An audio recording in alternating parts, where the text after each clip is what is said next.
This is a Gibson Les Paul, and it's what Fender would call a thin line. It's just got one. You'd call it a semi-hollow, I suppose. And as far as I know, it's the only Les Paul like that, sort of a thin line style. And I think it was a Guitar Center thing, where Guitar Center ordered, I think, 400, I've heard. I don't know. I've seen people call this a 10 top. It's a great top. It's the kind of top I always wanted in a Les Paul. I don't know if I'd call it a 10 top. I don't know. I haven't seen probably too much up close, but to me it's beautiful, and the best part of it is it's pretty player's grade. I bought it from a guy who was blind, or legally blind, and I think he had some trouble either hanging the guitar up or whatever, and he said it fell, and when it did, he said the only thing that he knew was that it chipped this. Now I looked at it, and I have pretty good eyesight with glasses, and I found there's a little ring. I don't know if it'll come out. There's a little ring right there where I think it fell on top of another one, a knob, or the knob came off and it hit right there on the way down or something. You know, like it. Fuck if I know. It just hit that.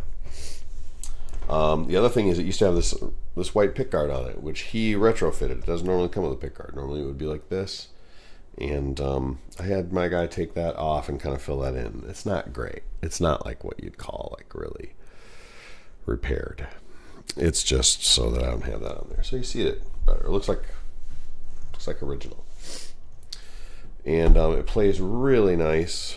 I always thought I would hate Les Pauls, or I should say I had a misplaced hatred of Les Pauls because I played a couple of them in the 80s, and it felt like a giant tank. It just felt like 1,000,000 pounds, and the neck just felt like this chunk, and it just like played poorly on it, which was the main thing. And I just never really touched them again for a very long time because I didn't realize that there are just so many variations and neck shapes and ways you could call them and say, I want one like this. And, did not appreciate it. But then I saw this, and I went and played it, and it sounded great. I don't know, something about these pickups, and it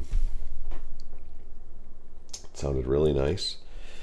This is not as good as my Telecaster for the stuff I want to do with a Telecaster, but it's pretty good. It's got other qualities that are good, and that's in that position. It does have push-pull, so you can make single coils out of this stuff.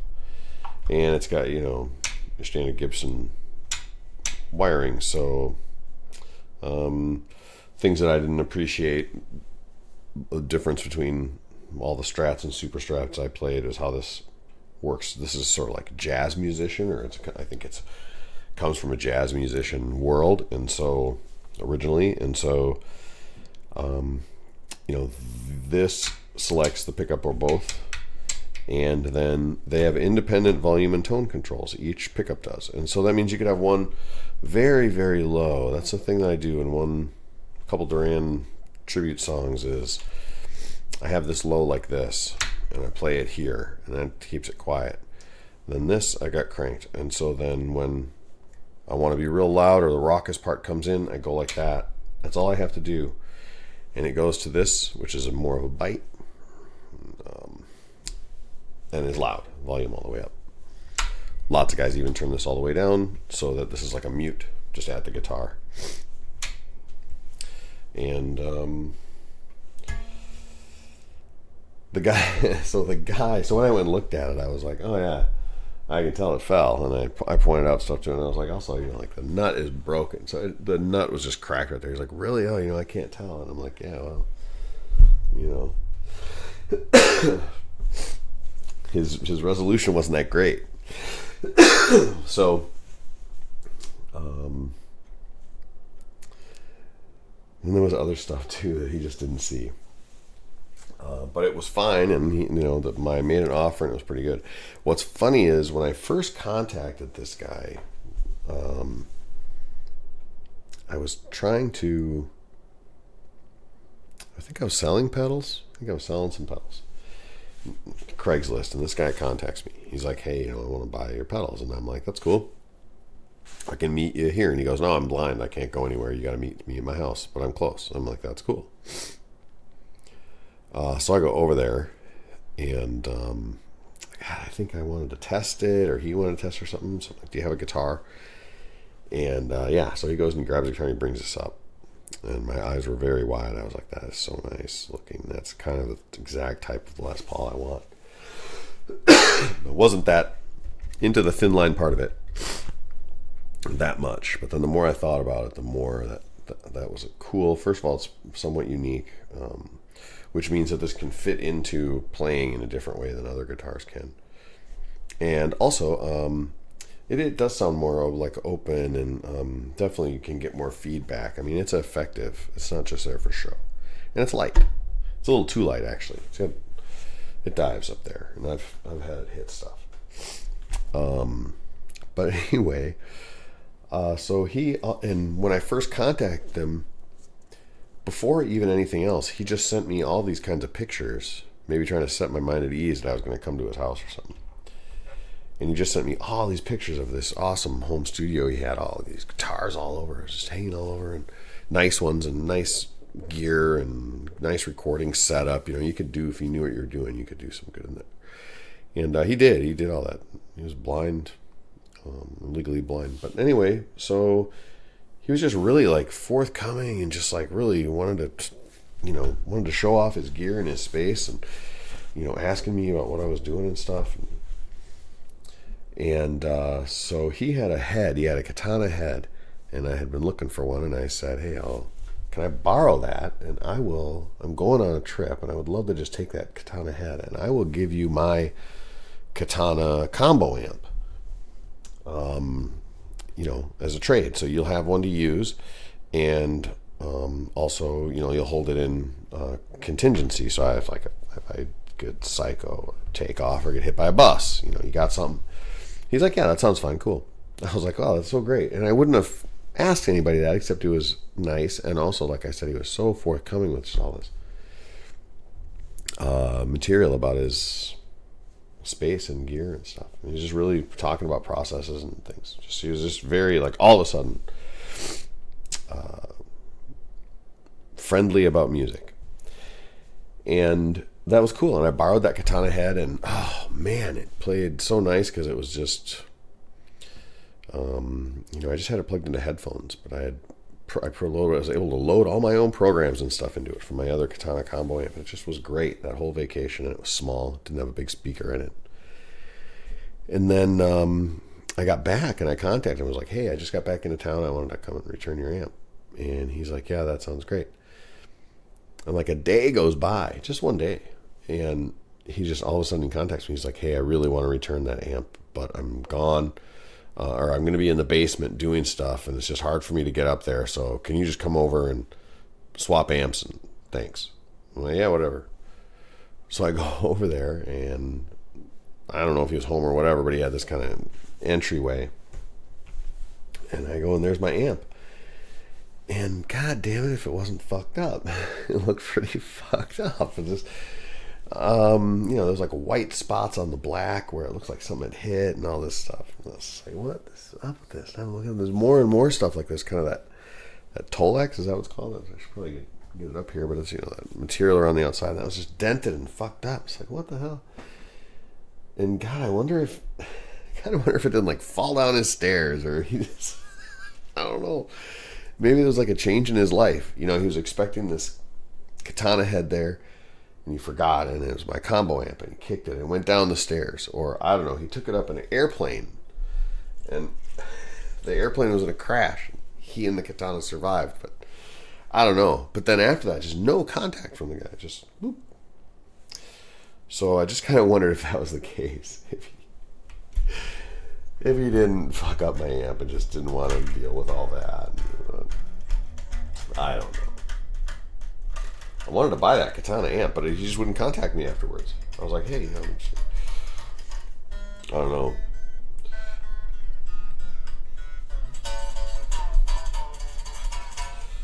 So anyway, I'm going to take all the strings off here. This is broke. Last gig I had. I just put strings on it like a week before, but you know, it's probably a problem with my style. Basically all the things dentists and guitar teachers told me when I was 20 is back to haunt me. You know, this is not great. And that's kind of what I got going on. And so I think because of that, when I get percussion down here, I'm kind of really deflecting the string against there. It really seems to break right where I'm hitting a lot. And so I'm going chink, chink, chink, you know, on these kind of funk or jazz chords and stuff, like things from, you know, Nile Rodgers and God, I guess some of the disco and stuff. I do not know the names of personalities very well. I'm kind of starting out really with that style of music, but I know how to get that sound. And so there's a lot of percussion and stuff, and I think I'm hitting. My style's got to clean up in that spot. You can get that sound without really being hard on strings, probably. But hey, if you gotta be hard on strings, fucking be hard on strings.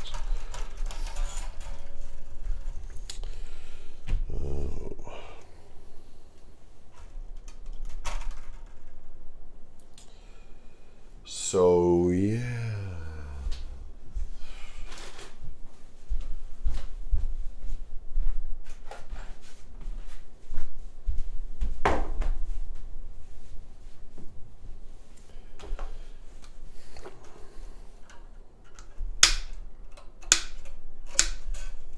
So I don't remember what song it broke. The string broke on.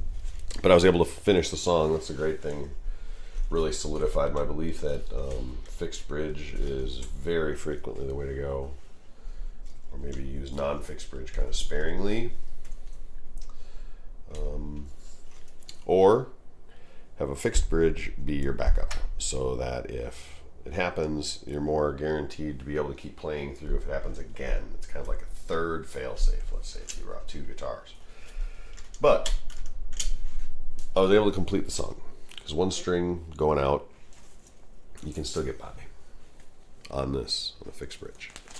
I do not do the wraparound thing, and mostly because this works fine for me, and the strings are not touching at that angle, and I don't have any problems, and if it ain't broke, don't kind of fix it thing. But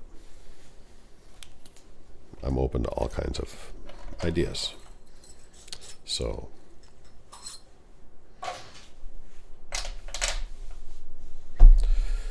and this is not rosewood. If I remember right, it's that Powell Faro business, but I would call this player grade. It's had a bunch of dings and stuff, and blind dude dropped it, it sounds like. I mean, look, it's got this bad from being on stands probably, or who knows, he just put it on a piece of metal and hung it up there, but whatever. That's nice because I can take it to a bar and you know, it's going to get some blemishes and some nicks and stuff. That's how that goes. This is meant to be played. Hopefully it'll really wear in all over someday, and one of my grandkids will be like, this thing has seen some shit.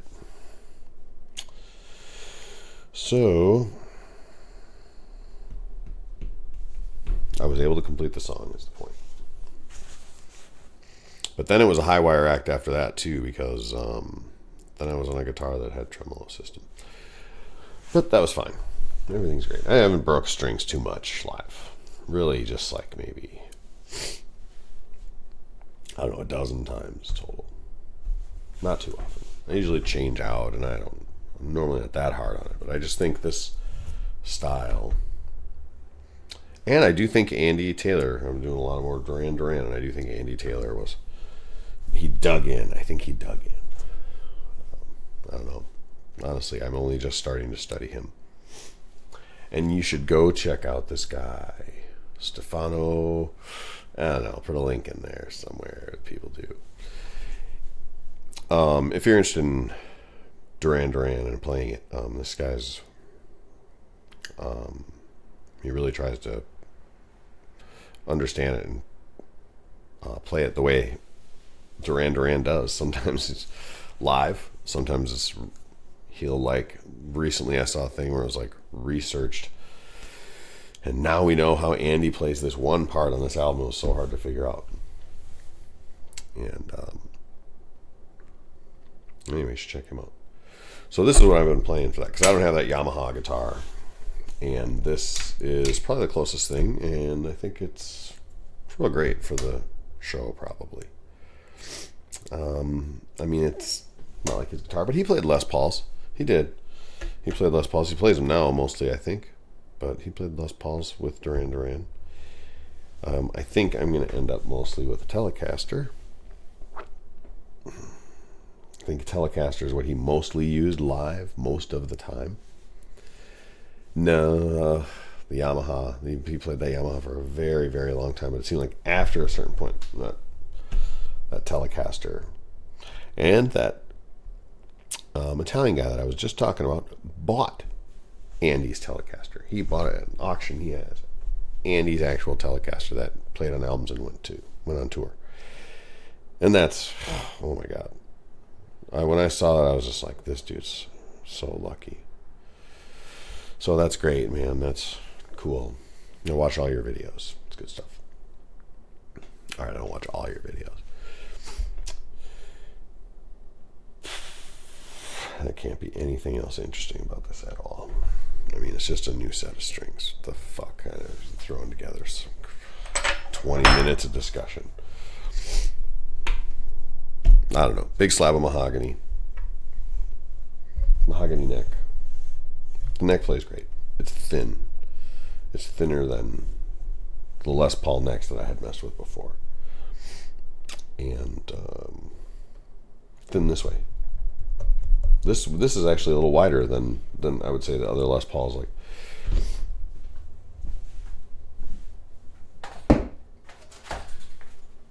I don't have another Les Paul, but this is sort of this was my Les Paul before I got a Les Paul. This is just a Schecter Diamond Series. It's like an Indonesian deal, but it's thin this way. The neck is thin, like a Les Paul. I always feel like a Les Paul is like that. And this is wider. And that's pretty nice, because it's cool to have it be wider and be Gibson scale length.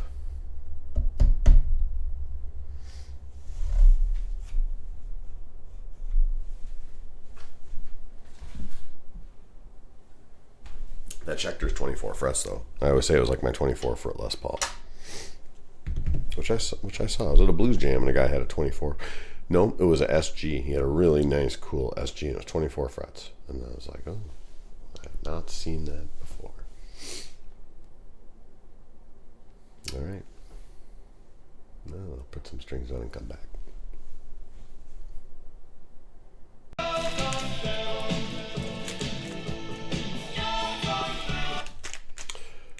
All right, so this is a maddening thing. These come in like packs of 5 or 3 or 10 maybe, I don't know. They come in multiple packs of multiple. This is a whole set of strings, 6 strings. On the back it looks like this, and so you take it out of the package of 3 and you get this. And so you can see it's 46. The big one is a 46, and the big one is called an 1146. So I just, you know, in my brain that's what I see is 1146. And I know that maybe that top one's light for 11 in a way, but it just messes me up. And when you finally, and there's no way to tell. And then finally when you open it up, you get in there, and you're like, oh, it's a 10. Shit, it's a 10. And it's just like a part number in a way. I mean, it probably means something like this 46 usually goes with 11s. This 36 usually goes with 11s. This 17 usually goes with 10s. I don't know. Or it's just custom gauge. Stevie Ray Vaughan. So, but it's fine. These will be good. Ernie balls, that's what I've just always used. I don't know. I did try, what are they, elixirs? It's supposed to last forever, I think. And maybe they feel a little weird because they got hexagonal core. I just always work with these. It's fine. That's another ain't broke, don't fix it. Here's a thing from Dave's World of Fun Stuff. You need a rag after you put new strings on.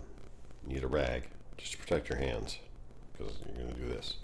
You just kind of get this kind of thing going here, like this, where you're kind of bending the string out of whack. Not here. You don't want to pull it away from there. You don't want it to jump off, or up here too. So you're just kind of twisting the string in place, but you do it with this rag. Oh, see? Again, nice tension release there. All the tension will need to be pulled up, taken up in the tuning machine here. So you just take all that up, give it a good stretch. And you'll have to play it a few times, tune it and play it a few times before it will stay in tune. But this stretching makes a huge difference.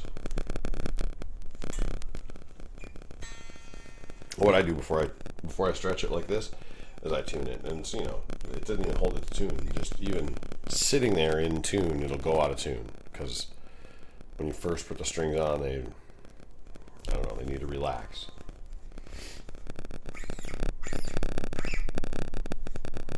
But it's nice if you can get it to pull a little back here in the tuning key.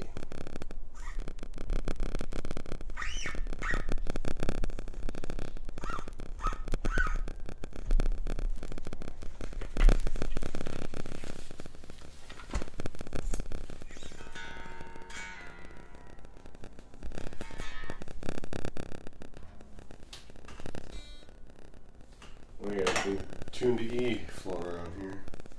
Have to use a tuner. Sorry, purists. I mean, maybe I can kind of pick out an E.